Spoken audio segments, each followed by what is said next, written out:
दोस्तों, भारत के प्रधानमंत्री नरेंद्र मोदी ने रविवार को G20 में हिस्सा ले रहे देशों के सुझावों, प्रस्तावों और विचारों पर चर्चा करने के लिए नवंबर से पहले एक वर्चुअल सेशन की पेशकश के साथ सम्मेलन के समापन का ऐलान कर दिया।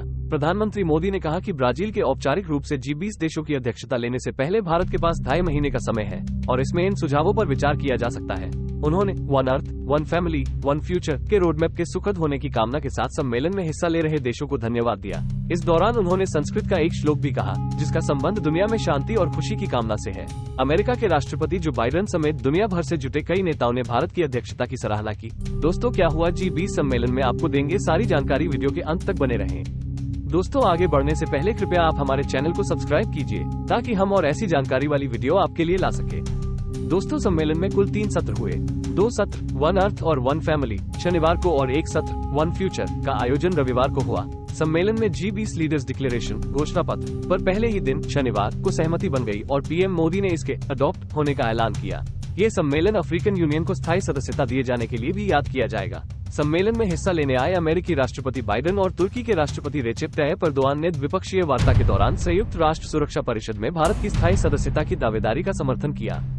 दोस्तों, वन फ्यूचर सेशन में संयुक्त राष्ट्र सुरक्षा परिषद में स्थायी सदस्यता का सवाल था, जिस पर G20 शिखर सम्मेलन के वन फ्यूचर सत्र में मोदी ने कहा, दुनिया के अच्छे भविष्य के लिए वैश्विक निकायों को आज की वास्तविकताओं को ध्यान में रखना जरूरी होगा। उन्होंने कहा कि जब संयुक्त राष्ट्र की स्थापना 51 संस्थापक सदस्यों के साथ हुई थी तब दुनिया बिल्कुल अलग थी, लेकिन ये संख्या लगभग 200 हो गई है। इसके बावजूद UNSC में स्थायी सदस्यों की संख्या वही बनी हुई है। तब से दुनिया काफी बदल गई है, चाहे परिवहन हो, संचार हो, स्वास्थ्य हो, शिक्षा हो, हर क्षेत्र में परिवर्तन हुआ है। पीएम मोदी ने साइबर सुरक्षा और क्रिप्टो करेंसी को दुनिया के वर्तमान और भविष्य को प्रभावित करने वाले ज्वलंत मुद्दों में से एक बताया। उन्होंने एक उदाहरण के रूप में आर्टिफिशियल इंटेलिजेंस AI का हवाला दिया और कहा कि G20 देशों को 2019 में ब्लॉक की ओर से अपनाए गए AI सिद्धांतों से आगे जाने की जरूरत है। दोस्तों, G20 सम्मेलन के घोषणा पत्र पर आम सहमति को भारत और पीएम नरेंद्र मोदी की सफलता के तौर पर देखा जा रहा है। दोस्तों, रूस यूक्रेन मुद्दे पर सदस्य देशों के बीच तालमेल बिठाना आसान नहीं था। घोषणा पत्र पर सहमति कायम करने में ब्राजील, दक्षिण अफ्रीका और इंडोनेशिया जैसे उभरती अर्थव्यवस्थाओं वाले देशों की इसमें अहम भूमिका रही। G20 सम्मेलन ने भारत और उसके नेतृत्व को लोकतांत्रिक मूल्यों के मिलन बिंदु के तौर पर पेश किया। घोषणा पत्र में यूक्रेन के मुद्दे पर रूस का नाम न लेना और G20 देशों के नरम रुख को लेकर काफी चर्चा है। दोस्तों, ये पहली बार था जब G20 सम्मेलन में पश्चिमी देशों का दबदबा नहीं दिखा। G20 में G7 यानी अमीर पश्चिमी देश हावी रहते हैं, लेकिन इस बार ऐसा नहीं हुआ। भारत और विकासशील देशों ने ये पहले ही जता दिया था कि रूस यूक्रेन के मुद्दे को इस पर हावी नहीं होने दिया जाएगा। जबकि इंडोनेशिया में हुए पिछले G20 सम्मेलन में अमेरिका और यूरोप जैसे देशों के दबदबे की वजह से यूक्रेन के खिलाफ युद्ध छेड़ने के लिए रूस की निंदा की गई थी। बड़ी बात यह थी कि अमेरिका, ब्रिटेन, कनाडा जैसे देशों ने इस यथार्थ को मंजूर किया और उन्होंने इस पर बहुत जोर नहीं दिया। ये उभरती अर्थव्यवस्थाओं वाले देशों की उपलब्धि कही जाएगी। दोस्तों, इसी बीच आपको बता दें कि यूक्रेन की नाराजगी पर भारत ने क्या कहा। इसके ऊपर भी आपको जानकारी दे दें कि इससे यूक्रेन नाराज हुआ और उसका ऐसा होना लाजिमी था। यूक्रेन पूरा जोर लगा रहा था कि इस सम्मेलन में रूस के खिलाफ निंदा प्रस्ताव लाया जाए या फिर उसके राष्ट्रपति वोलोदोमिर ज़ेलेंस्की को इसे वीडियो लिंक के जरिए संबोधित करने का मौका मिल जाए, लेकिन ऐसा नहीं हुआ। यूक्रेन का मुद्दा नहीं चला। इस मामले का जिक्र करते हुए भारत के विदेश मंत्री एस जयशंकर ने कहा कि इंडोनेशिया के बाली में यूक्रेन मुद्दे पर प्रस्ताव से इसकी तुलना नहीं की जानी चाहिए। उन्होंने कहा, बाली सम्मेलन 1 साल पहले हुआ था, तब हालात अलग थे। तब से अब तक बहुत कुछ हो चुका है। विशेषज्ञों का कहना कि भारत ने G20 सम्मेलन में रूस यूक्रेन का मुद्दा हावी नहीं होने दिया। इसके बजाय इसमें कोविड के बाद की दुनिया में डिजिटल इंफ्रास्ट्रक्चर, क्रिप्टो करेंसी पर रेगुलेशन और वैश्विक फाइनेंशियल फ्रेमवर्क जैसे मुद्दों पर चर्चा हुई, जो आज की आर्थिक चुनौतियों से भरी दुनिया के लिए बिल्कुल मुफीद मुद्दे थे।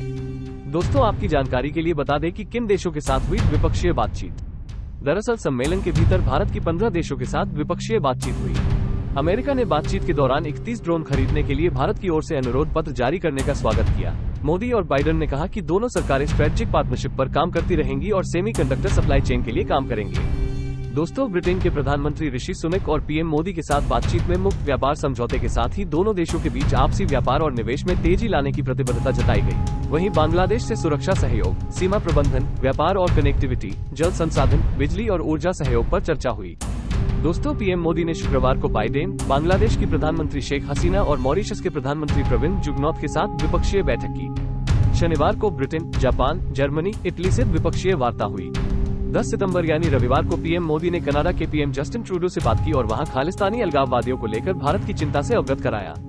पीएम मोदी तुर्की के राष्ट्रपति से भी मिले, जबकि सऊदी अरब के क्राउन प्रिंस मोहम्मद बिन सलमान 11 सितंबर को नरेंद्र मोदी से बातचीत करेंगे। दोस्तों, अमेरिकी राष्ट्रपति जो बाइडेन ने जी सम्मेलन में चर्चा के दौरान शामिल किए गए मुद्दों पर सहमति जताई। उन्होंने कहा कि इस साल के G20 सम्मेलन ने ये साबित कर दिया कि ये संगठन दुनिया की बड़ी समस्याओं के हल की दिशा में काम कर सकता है। उन्होंने सोशल मीडिया प्लेटफॉर्म X पर लिखा, ऐसे वक्त में जब दुनिया जलवायु परिवर्तन, अपनी कमजोरियों और संघर्षों से जूझ रही है, तो ऐसे समय में इस साल के G20 सम्मेलन ने साबित किया है कि इसके पास दुनिया की बड़ी समस्याओं का हल है। दोस्तों, शनिवार को भारत के प्रधानमंत्री नरेंद्र मोदी से 50 मिनट की बातचीत में बाइडेन ने अमेरिका और भारत के बीच रिश्तों को और मजबूत और बहुआयामी करने की प्रतिबद्धता जताई। पीएम नरेंद्र मोदी ने सम्मेलन के समापन के दौरान ब्राजील के राष्ट्रपति लुइस इनासियो लुला दा सिल्वा को G20 समूह की अध्यक्षता सौंप दी। इसके प्रतीक के तौर पर उन्हें पीएम मोदी ने गैवल हथौड़ा पेश किया।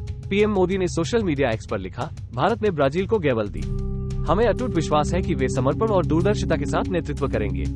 ब्राजील के राष्ट्रपति लुइस इनासियो लुला दा सिल्वा ने इस मौके पर उभरती हुई अर्थव्यवस्थाओं के हितों से जुड़े मुद्दों को आवाज देने के लिए भारत की तारीफ की। G20 शिखर सम्मेलन के समापन सत्र में पीएम मोदी ने ब्राजील को इस समूह की अध्यक्षता के लिए शुभकामनाएं भी दी। ब्राजील आधिकारिक रूप से इस साल 1 दिसंबर को G20 समूह के अध्यक्ष का कार्यभार संभालेगा। दोस्तों, लुला दी सिल्वा ने कहा कि G20 सामाजिक समावेश, भूख के खिलाफ लड़ाई, जलवायु परिवर्तन और सतत विकास जैसे मुद्दों को प्राथमिकता देगा। उन्होंने कहा कि संयुक्त राष्ट्र सुरक्षा परिषद को अपनी राजनीतिक ताकत बरकरार रखने के लिए स्थायी और गैर स्थायी सदस्यों के रूप में नए विकासशील देशों की जरूरत पड़ेगी। उन्होंने कहा, हम विश्व बैंक और अंतर्राष्ट्रीय मुद्रा कोष IMF में विकासशील देशों के लिए अधिक प्रतिनिधित्व चाहते हैं। दोस्तों, ब्रिटेन ने चीन के सामने उठाया जासूसी का मामला। दरअसल सम्मेलन में ब्रिटेन के प्रधानमंत्री ऋषि सुनक ने रविवार को G20 शिखर सम्मेलन में अपने देश के संसदीय लोकतंत्र में कथित चीनी हस्तक्षेप से पैदा चिंताओं का जिक्र किया। ब्रिटेन की एक मीडिया रिपोर्ट में 2 व्यक्तियों के खिलाफ जासूसी के आरोपों का खुलासा होने के बाद उन्होंने अपने देश की इस चिंता का जिक्र किया। द संडे टाइम्स के मुताबिक ब्रिटेन में एक पार्लियामेंट्री रिसर्चर के दावों के बाद सरकारी गोपनीयता कानून के तहत जासूसी के आरोप में 2 लोगों को गिरफ्तार किया गया था।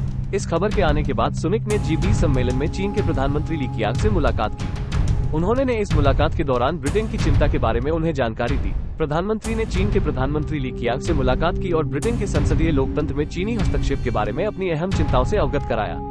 दोस्तों, G20 सम्मेलन के आखिरी दिन पीएम मोदी और इसमें शामिल होने आए दुनिया भर के नेता महात्मा गांधी को श्रद्धांजलि देने राजघाट पहुंचे। इस दौरान पृष्ठभूमि में बापू कुटी का चित्र दिख रहा था। वर्धा के पास सेवाग्राम आश्रम में स्थित बापू कुटी 1936 से लेकर 1948 में महात्मा गांधी के निधन तक उनका निवास स्थान था। प्रधानमंत्री G20 नेताओं को बापू कुटी के महत्व के बारे में समझाते नजर आ रहे थे। महात्मा गांधी को श्रद्धांजलि देने के बाद G20 नेताओं ने लीडर्स लाउंज में शांति दीवार पर हस्ताक्षर भी किए।